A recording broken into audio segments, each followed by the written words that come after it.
क्या आपने कभी ऐसी रात देखी जब हवा में राख तैर रही हो और हर सांस के साथ कोई आपके कान में फुसफुसाए, इंसाफ, इंसाफ। मेरा नाम रिया शर्मा है, एक पत्रकार।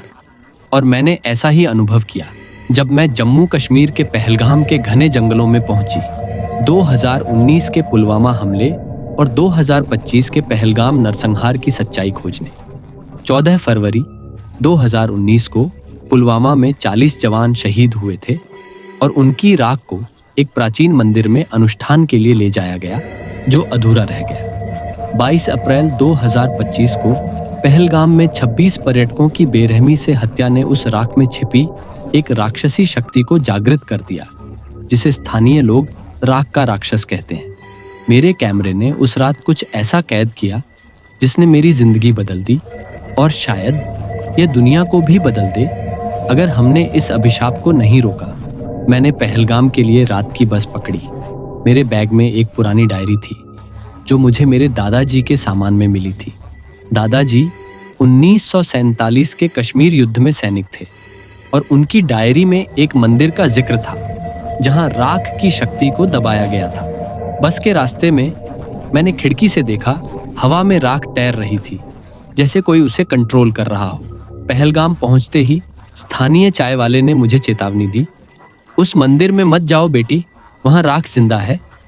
मैंने उसकी बात अनसुनी की और जंगल की ओर बढ़ी। रात के सन्नाटे में मेरे टॉर्च की रोशनी में कुछ छायाएं हिलती दिखी।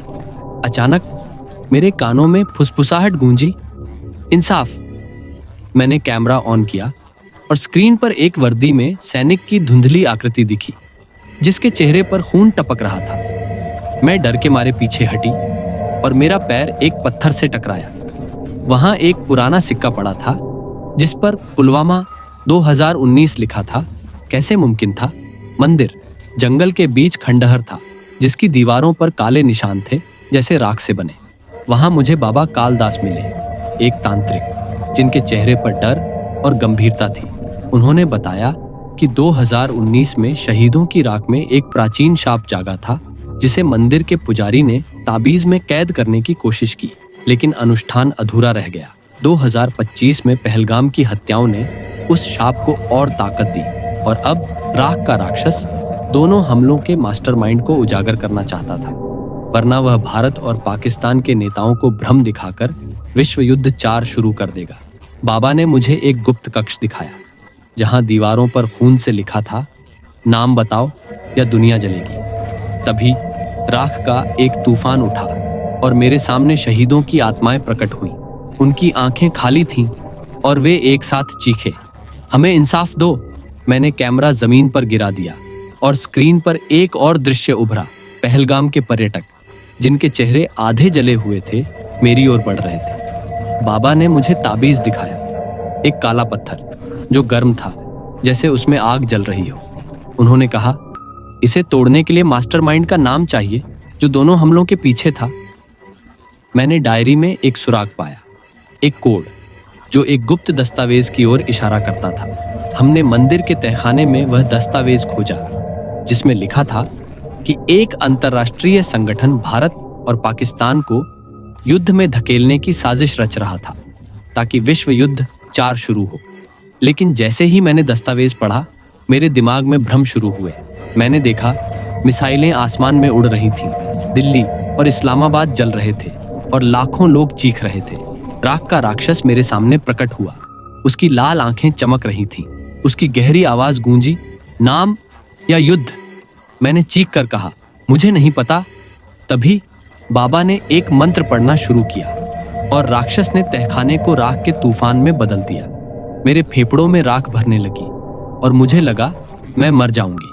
बाबा ने मुझे ताबीज थमाया और कहा, इसे तोड़ रिया, लेकिन कीमत चुकानी पड़ेगी। मैंने दस्तावेज में आखिरी पन्ना पढ़ा जिसमें एक नाम था, एक शक्तिशाली व्यक्ति जो साजिश का मास्टरमाइंड था। मैंने उसका नाम चीख कर बोला और ताबीज को जमीन पर पटक दिया। राख का तूफान और तेज हुआ और राक्षस ने एक डरावनी हंसी के साथ कहा, तुमने मुझे आजाद किया। तभी बाबा ने खुद को तूफान में झोंक दिया और एक चमक के साथ राक्षस गायब हो गया। मंदिर शांत हो गया, लेकिन बाबा की लाश जमीन पर पड़ी थी। मैंने कैमरा उठाया। मेरे हाथ कांप रहे थे। मैंने दर्शकों से कहा, हमने शाप तोड़ दिया, लेकिन क्या सचमुच? तभी मेरे पीछे राख फिर से तैरने लगी और एक फुसफुसाहट गूंजी, युद्ध अभी बाकी है। मैं मंदिर से बाहर भागी, लेकिन जंगल में हर पेड़ पर खून से लिखा था, विश्व युद्ध 4। मेरे दिमाग में आखिरी भ्रम उभरा, मिसाइलें, जलते शहर और एक ऐसी दुनिया जहां कोई नहीं बचा।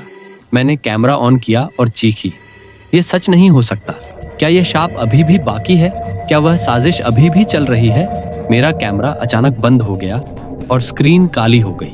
आखिरी शॉट में जंगल का सन्नाटा दिखता है और हवा में राख तैर रही है। स्क्रीन पर टेक्स्ट उभरता है, क्या आप इस रहस्य को सुलझा सकते हैं?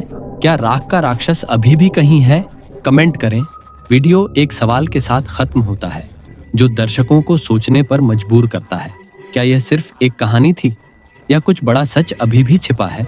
तो दोस्तों, कैसी लगी आपको यह स्टोरी? हमें कमेंट करके ज़रूर बताइए और ऐसी ही और इंटरेस्टिंग स्टोरी के लिए इस चैनल को लाइक, शेयर, सब्सक्राइब करना बिल्कुल मत भूलिए। तो मिलते हैं अगली कहानी में।